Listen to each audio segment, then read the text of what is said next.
Welcome to the Austin Business News Podcast. I'm Tina Cannon, your host and CEO of the Austin LGBT Chamber. On today's pod, we're going to talk local business news. In the headlines this week, Austin's micromobility mess, the new federal tax plan and how it impacts you, and Austin's new rail station delays and sticker shock.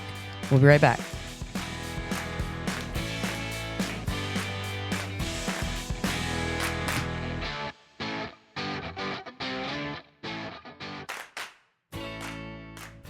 Howdy, everybody. Hello. Yay. Colton, Fiona, Amy. How's the world treating everybody? Howdy, how. Hello, good morning. Hi. We're very cheery this Monday morning. It's very cheery in Austin. How was the weekend? It was amazing. Did Yeah? nothing but yoga, meditation, sleep, and a few conversations. No bowls this weekend? Okay. Okay. No bowls. No. Oh, the ringing of the bowls. No bowls. I did no sound bath with the bowls. No, I did a yoga in my RV.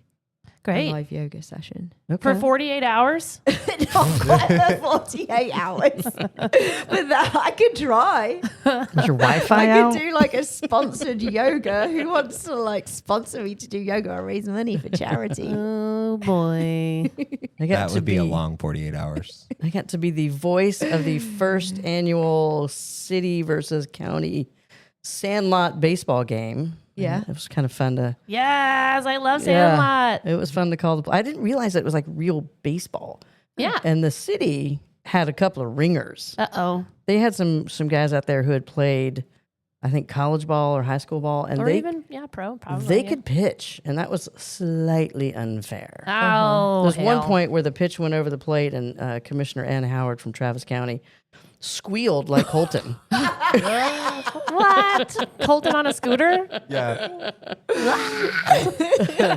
But it was fun. They were raising money for the Sobering Center. They ended up raising like $15,000 from the event. That's awesome. Yeah. I love that. Yeah, I got to use my old newsy, announcer voice. I was like, high fly ball, that's a right field. Oh, my.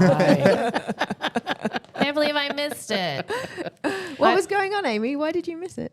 I promised to change rotors and brakes for a friend. Okay. And, yeah. So, That's very fun. I Wow. apologize for the state of my stained fingernails at the moment. Oh. I If don't I was have any that friend- Gojo, but I would be very appreciative. well, she was, and it was informative because anyway, I'm not going to get into it, but yeah. And my buddy Shane helped me because he's a genius. I went mechanic. to a 5-year-old's birthday Oh. and That is with a cute. bouncy castle. Yeah. Oh. Did you get on the bouncy castle? I didn't because there was water involved Oh, okay. no! and too many No. children. It was like bouncy castle and water slide Oh, gosh. in one. Okay. No. Yeah, too much. No, too much. But happy birthday, Coco. Yeah, love that. Well, good. Glad everybody had a good weekend. Let's get to some headlines. Austin's micromobility mess when good intentions run over. I'm talking about scooters, those two-wheeled dopamine sticks littering every corner of downtown like a bad startup pitch. The city is doing what it does best, forming a task force, and hoping that we forget how this all started. Basically, too many scooters, not enough rules, and even less enforcement. So now the city has shared the city's shared micromobility program. Think Limebird and all those other companies that are burning VC cash to survive are getting a big reboot. The city is basically saying we need fewer vehicles, fewer vendors, and more control. Translation, the market is flooded, the sidewalks are chaos, and your drunk friends have tripped over one too many scooters. So here's the data behind it. 5 different vendors, 16,000 vehicles, and nearly 2 million trips in Q1 of this year alone. That, to give you some perspective, is more volume than some airlines. But Austin wants to tighten the spandex, potentially slashing the number of vendors and capping vehicles. They're also thinking about creating mobility hubs, which is urban planning code for we just realized that people need a place to park these darn things. One possible model is a city-run permit system where the companies pay for exclusive rights, which means fewer players, but accountability, or at least that's a theory. My take, micromobility was supposed to be the future, fast, fun, and sustainable. But it has become a free-for-all of half-broken scooters, ignored helmets, and sidewalks turned into obstacle courses. Now the city is trying to play cleanup on aisle chaos. Good luck. This is the city trying to grow up again. And like most things in this town, tech, tacos, and traffic, it's going to be messy. Stay tuned, or better yet, walk. Well, Thank you for coming to my TED Talk. Well, tell us how you really feel. Because Colton and I love a scooter trip. I know, and I'll scream the whole time. And I do kind of enjoy the hunt. Like when there are few scooters on a corner, and then he and I are like, where are they? Where are they? Where are they? And then we spot one like, there! And you run over because it's like, You play Mission Impossible well, music because in the somebody background. could beat, it's happened to us before. We've been And then beating we- the scooters. And then we try to catch up with each other so we can still talk. That. Yes. And we never get a scooter that doesn't have all green lights. And have you ever had an accident on a scooter? Never. You lie. This is Yeah. not an interrogation. This is an informative podcast. But yes, my ankle is still swollen. There was also one time I was driving back to the office on my little scooter from, I don't know, I had a taco. So I was like coming from 5th Street, walking or scootering down, hit the curb Oh, right in shit. front of our office. Oh, no. And there were people walking on the sidewalk. Right in front of the parking garage, right? Yeah. Okay. Anybody help you? Oh, they tried. I was like, I'm fine. That's Please nice. go away and pretend like I don't exist. I That's think nice. I have decided I prefer the bird scooters now over the Lime ones because the Lime ones maps are wrong. Wait, they have maps on this? Oh, like to find them. Oh, to find it? No, like the mapping of no scooter zones. Oh. It's so annoying. Oh, where you can't ride them. At but- Republic Square Park. Oh God! And it's like you're in the bike lane, and it's like you're in a no scooter zone. I'm like, I'm in a fucking bike lane. Yeah. Does it stop dead when that happens? Yeah. You have Like to, one of you have the to trolleys manually at the- You kick. have to manually Oh, wow. like kick, push, Okay. kick, push. Yeah. Well, I can help you out on the Discovery because I know where 3 are. At all times. When you have them in your RV. Oh. No, on the RV park where I live downtown, there's a guy that's got 3 Lime scooters sat outside his RV. And they've been there Is he for like a vendor for him? No, he's just lazy. I'm guessing. And Lime has never figured out He's that they're got, there. like, Well, it's on 3 private property, so scooters. like they can't get it. I'm sure. I mean, it happens occasionally. Like people will like hold the scooters, and then someone has to come take them to the street. That's silly. Yeah, it's really. I have seen more ridiculous. people with helmets though. I was going to say the helmet thing That is is concerned. I don't really like riding the scooters because I'm of a certain non-height. And so when I get on them, the handlebars are like up to my chin. Got it. And it's just very not like, Yeah. there's no sway in the phone. I Okay. hate them. I will not use them. You don't like them? No. I love them. No, I mean, they annoy me because people get on them really drunk, Yeah, it's the and then they yeah. just get in. I mean, That's only been me twice. Don't say that. That's only. And one time we went to P. Terry's and I was real mad because it was so busy. I was so hungry. It was after a night out at Rain, and the lobby of P. Terry's was just rammed. And I threw my scooter off to the side for Exactly. someone else to find it. Oh, the P. Terry's downtown here. Yeah. Yeah. Honestly, what I would love is if we made pedicabs cheaper. That's the thing. The pedicabs are so expensive and they're electric now. So Yeah. you're not even working that hard. Except for that one guy. Like, so I'd left, where did we go? We went to something. Oh, it was the Nicki Minaj thing. Or not Nicki Minaj. Who? Kylie Minogue. Kylie Minogue. Sound the same.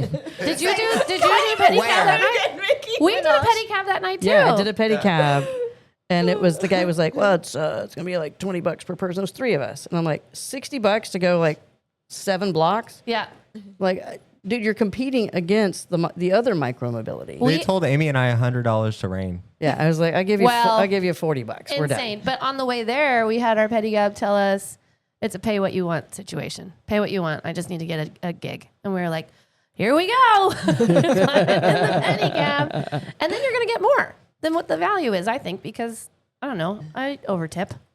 But if you tell me like during South by from Rainy Street back to Rain, $80. Yeah, it's like, not happening. Oh, yeah, I'm a local. Yeah, I'll just walk the 6 block. Like you're competing. Blow it out your rear end. Yeah, you're competing against walking, micromobility, getting a bike. Yeah. Like it's just not cost effective. Their prices have to come back down to market. There's got to be, there's got to be some overarching, like CEO, executive board of the pedicabs and where they're parked and Probably. like training on how you come up with an algorithm for payment. Because there's not as many of them as there used to be, Avi, because nobody wants to pay. Or do you just rent a pedicab from a company and then you set your pricing? I think that's how it works. I think there's a That's what I pedicab was station over wondering, in East Austin. I think you rent it for the night kind of deal. Fascinating. Yeah. It just sounds like thievery, but okay.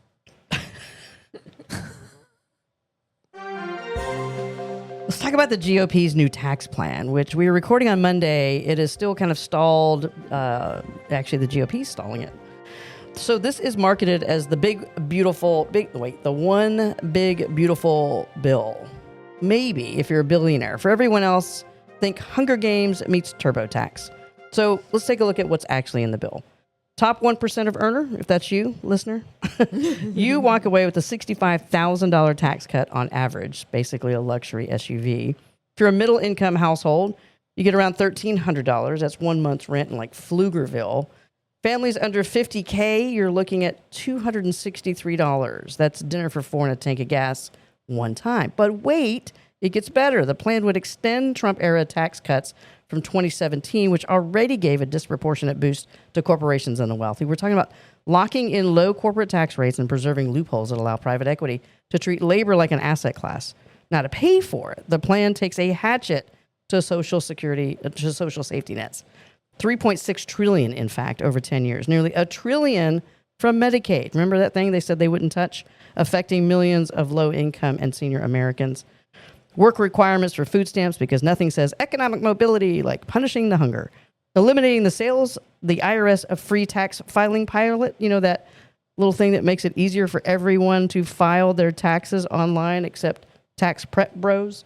But wait, that is not all. Universities are under fire too. The bill imposes a 21% tax on investment income from large endowments, gutting the ability for top institutions to fund scholarships and research. And immigrants, well, hang on, you're hit with 5% remittance tax. Basically a penalty if you send money home to support family abroad. That's not tax reform. It's a political message with a price tag. And just to twist the knife, the plan would deny child tax credits to U.S. children, if their parents are undocumented. So much for family values. I'm telling you, this is less of an economic plan, more of a statement. Tax release for the wealthy and austerity for everyone else. Reaganomics was trickle down. This is trickle nothing.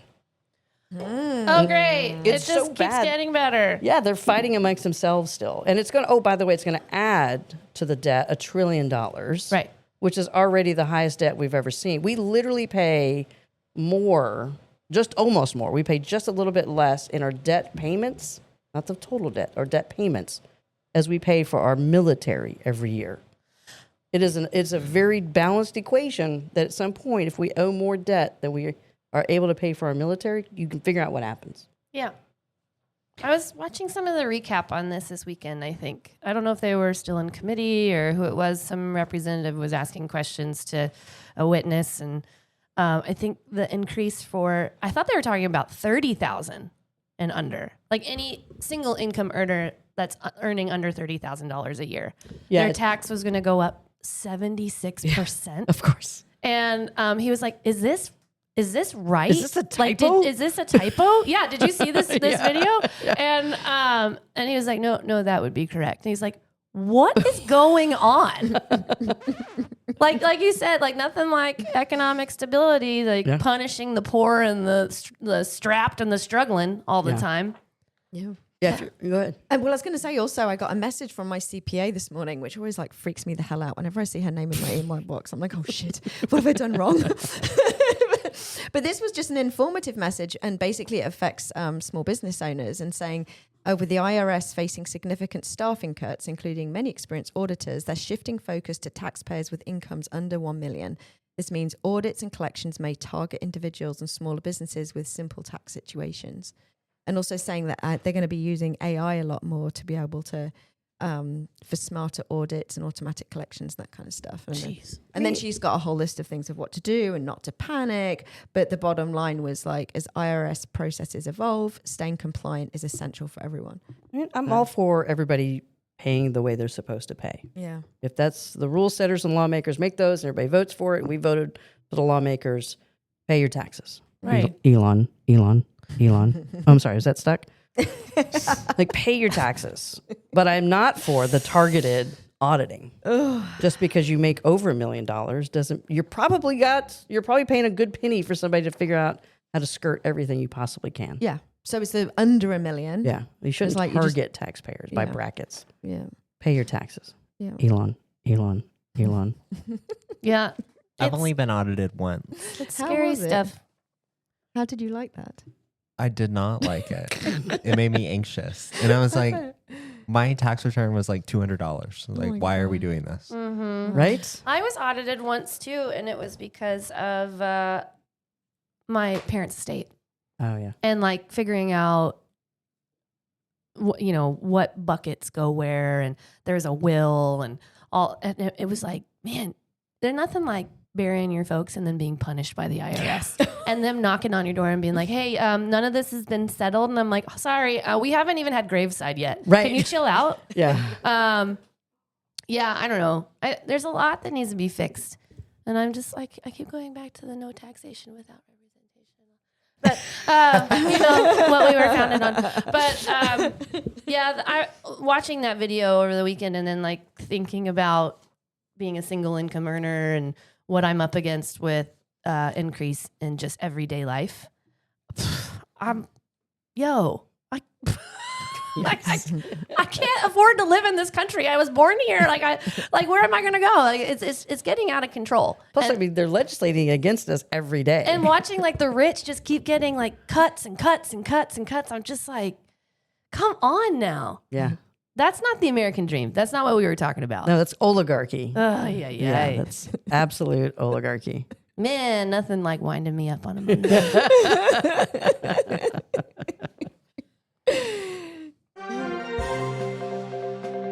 Well, let's talk about some ambition. Transit delays and sticker shock, and the invoice that comes with it. Cap Metro's Broadmoor Station, the Austin's new Red Line stop near the Domain, was originally pitched as a $24 million win. Fast forward, we're looking at $49.3 million. That's right, the budget didn't double. It put on a full RuPaul transformation. Cap Metro's cost alone. You did not, right? Come on now. Oh. You're supposed to Oh, hell. messing me up here. Drag queen.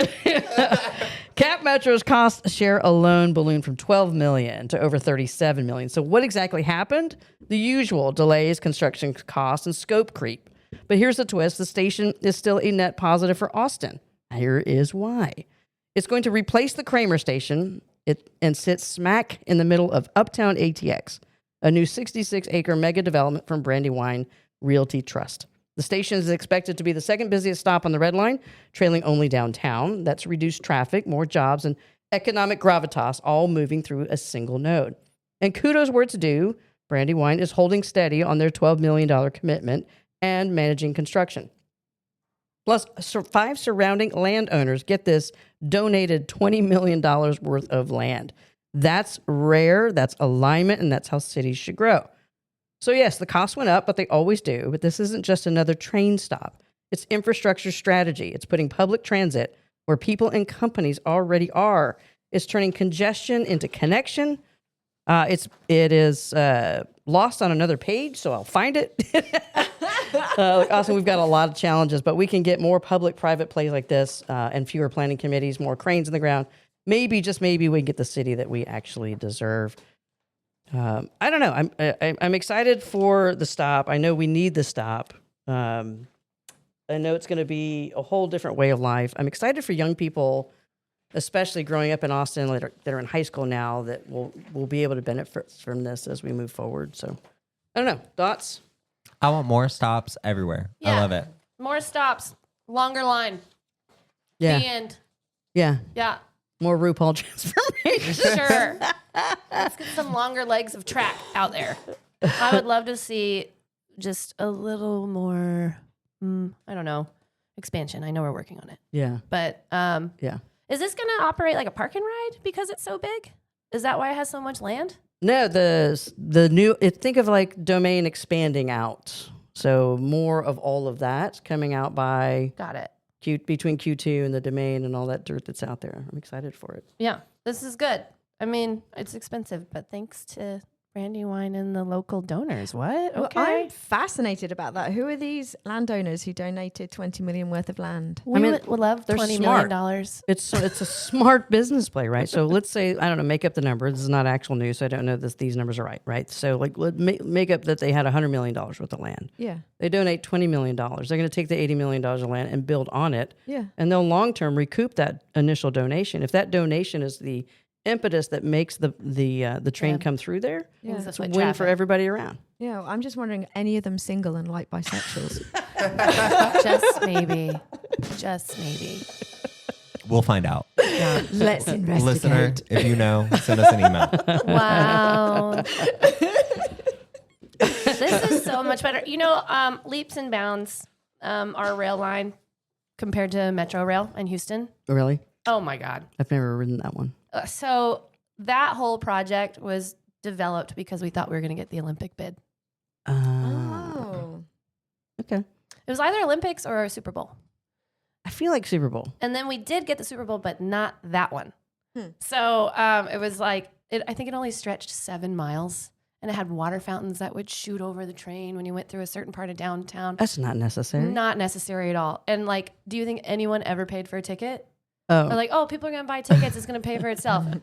Girl, you can't even get Easy Tag people to pay those. And we've been paying for what? Katie Tollway for 14 years. Yeah.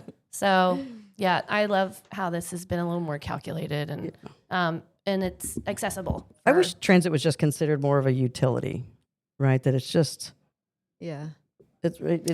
I don't know. Austin's just kind of like, we're stuffy. Like like stuffy in the Wi-Fi sense should of- be everywhere Yeah. and transit should be everywhere. It was never meant to Agreed. be a town that was like this booming, and it blew up. Like the original design of it, right? Yeah. Well, all those NIMBYs held fast for so long, and they had city council by the gonads and would not let go. Yeah.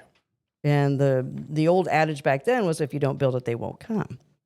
Mm-hmm. Well, how many of you were born here? Exactly. Not me. Not me, but I spent a lot of money at the Jackalope in my 20s. So I was born here. he was born here. Well, in Austin? Well, yeah. Oh, did you just remember that? Because we just asked the question. No, I don't know where I was. What hospital in Llano do you want to go to have a baby? None. Fair. You can probably mean, do it at the saloon. I would probably faster go to the local vet. That's probably where You you know, have to like go. somebody who's helping a cow have a little calf. Be like, all probably right, where- let's go. That's probably where my parents were born. Go in and get it. My uncle's a vet. See? This is fantastic stuff. I mean, you are a little hairy, so maybe something happened. Maybe so. Rolling around in that fertilizer. Nothing like a little chemical in your diet. Oh my goodness. All right, let's get smarter. Fun facts with Fiona. Okay, so I need to give a bit of a preamble before I reveal the fact, because we talked about this a little while ago on the pod, that my dear dad in England, is getting awarded the British Empire Medal. So this week, May 20th, he is going to Buckingham Palace. Oh my God. So exciting. So fun. So cool. So, Tina's been saying he's being knighted. It's not quite knighted, but we'll take that. Like, he'll be knighted. Yeah, but we don't anyway, know the difference. We're Americans. British Empire. So I wanted to riff off the BEM, which is the British Empire Medal. So the fun fact is, let's start talking about Anne Lister, who was often called the first modern lesbian, and she was born in 1791. She was a landowner, entrepreneur, world traveler, total boss who lived authentically and loved women unapologetically. And her story is actually in the HBO series now, Gentleman Jack. Do you remember Gentleman Yes. Jack? Yeah. So, but she was born too early to receive the BEM, but her story inspires that, which brings us to another queer pioneer, Angela Morley, who is a trans woman and award-winning composer. Angela worked on classics like Watership Down, The Little Prince, and even orchestrated Star Wars with John Williams. She transitioned in 1970 at a time when being openly trans in public life was almost unheard of, and she became the first openly trans person nominated for Academy Award. And then in 2010, she was posthumously awarded the BEM, the same medal my father is now getting. Oh, wow. I love that. That's I great. know. So from coded diaries to orchestral scores, queer brilliance has always deserved a royal spotlight. Wow. Also, that's great. Your queer facts are so much better than ours were. So much. What would you say? Oh, I don't know. We would try to bring something to the table, and we were like, I forgot my homework assignment. Queer fact. Let me find something real fast. I just like getting nerdy about it. Yeah, no, this is great. That show, Gentleman Jack's a good show. It's well produced, amazing. well written. Yeah, Yeah. it's a good watch for sure. I mean, in the fact that you can watch that show and realize this was actually based on a true story. You know, in 1791, she's like a badass woman. Yeah. I'm gay. Yeah. And she, you know, is an entrepreneur and all these other incredible things, like living her life authentically and like any man would. And it's Yes. amazing. Yeah. I've never seen it. Oh, I'm yeah, excited without to check it judgment out. or fear or it's what a time to be alive. Well, let's talk about Pops though. Oh, my daddy. So do you have to call him Sir Daddy? No, he's already called Dr. Dawson. Oh, so wait. So what's the alliteration now? Does it I go guess. Sir Doctor? Oh, no. So it will be Dr. Peter Dawson, comma, BEM. Cool. Yeah. British Empire Medal. And so his wife, Jenny, is going with him. And so Dad and Jenny are going to be at Buckingham Palace tomorrow. And I guess they'll meet the king. And Jenny has a new hat. What? That You she got wait, from back Vinted. up. You guess they'll meet the king? Yeah, the king and Camilla. Okay. Yeah. Well, I mean, Like I'm fine without Camilla, but I have a lot of respect for Camilla. She hung on she's for a long grown time. on the people. I she think is a better love story. Well, I mean, you can't compare. She's not better. I mean, I do love Diana too. Like, you know, I wondered emulate Diana. if Diana had if they just divorced and Yeah. went and lived their separate lives and nothing tragic happened. Yeah. You know, Camilla is actually an interesting love story because she Yeah. did. She Yeah. hung out there forever, Yep. waiting for that bigger love poodle. Yep. And she got the prize. I mean, Does she get to be queen? I don't know. Wow, it's so uncomfortable talking about this. Why are we so invested in the royals? Like I am. It's I'm like not saying that it's like the original reality show. kind of, yeah. Yeah. And it's all so mysterious and secretive, and we won't talk about. Oh, we talked about the Pope last I've week. always been more into the Spice Girls. That's my royalty. That's fair. That's fair. What's the Duke that's in hot water that was with are you the? talking about Andrew? Andrew. Oh, yeah. No, Andrew. But I remember Andrew and Fergie back in the 80s because, you know, Fergie was his wife. Yeah. And we were on holiday and the front page of the newspapers is like Fergie's got caught having a toe sucked. Oh, jeez. Wowie. Yeah. But yeah, if you watch The Crown on Netflix, it kind of gives you a dramatized version of it all. It's really fun, actually. Man, oh The man. Fergalicious. Yeah, the original Fergalicious. Yeah. Okay, Stacy. Wow. And then I saw that Harry is trying to make amends, and it's just not. What, with William? Mm-hmm. Yeah, I don't know. And it's not really happening. Yeah. See, it is a reality show. Yeah. And it's interesting because it's not anything remotely like our world. And I think that's why reality shows do well. Yeah. You know, I'm not 22 and sexy and hot on a beach wearing a string bikini at my butt. I can't relate. So Why it's not? just so interesting to see how does that world operate? I don't know. I think it was just so, and I'm sure this has happened before, but now that it's so visible with Meghan and Harry moving on and like, Yeah. but there's nothing for him. There was nothing for him. So Right, like, fair. I He was get the Spare. That was the name of his book, yeah? The Spare. it. He's just there in case something happens to William. Right. So, But I mean, that's part of being born into that family. right. You just accept it. I mean, Meghan and And she's back And on TV. they're in LA still, right? And then Meghan has her show on Netflix about gardening or something. Gardening, yeah. Yeah, she like cooks. You're really She steeping cooks the for her barrel. friends. You Oh my left God. the biggest garden pretty much in the world Right. in England at the palace Wow. to have this cute little side hustle garden show. That's obscene. I thought they were living in Canada. Did they move out to LA? I thought it was LA, but I mean, who knows? I don't keep up. I mean, I need to text them and find They don't out. mess- Yeah. Well, get on that. Oh my goodness. Well, did you know that the chamber has a roughly 475 plus business member, everyone from Apple to, as we call them, small mom and pop and pops, and of course all of our allies. Let's welcome a few new members that we have joined since last week. Amy, what do you got? We have 2 new members since last week. Yay! Yay! Welcome to the Chamber IGC Institute. Yes. If you have joined us with IGC in the past, this is their educational leg of IGC, where if you've had the privilege of meeting Deirdre and listening to all things about civics in the workplace, she's a genius. And like that whole company is just what something we need. And I've not heard of anything similar to it, and maybe y'all have. And they put together a really cool Texas policy playbook for Yes. us when we did our advocacy day at the Capitol. So if you need a link to that, email us and we'll send it your way. Yeah. We also have Mod Bikes. Yes. Yeah. So excited. So Mod Bikes has joined, and we have more to expand on e-bikes in the future. We won't give it away today, but please stay tuned because there's some really exciting opportunities with Mod and the Chamber and Movability coming up. Yeah, it's a good little hook. Yeah, because it's going to be great. If you're ever been thinking about it, this is real micromobility, not the little dopamine sticks out on the streets. Of course, we have a gazillion events happening at the Chamber. I think we had like 7 alone this month, or maybe more. I think we have 7 alone this week. This week.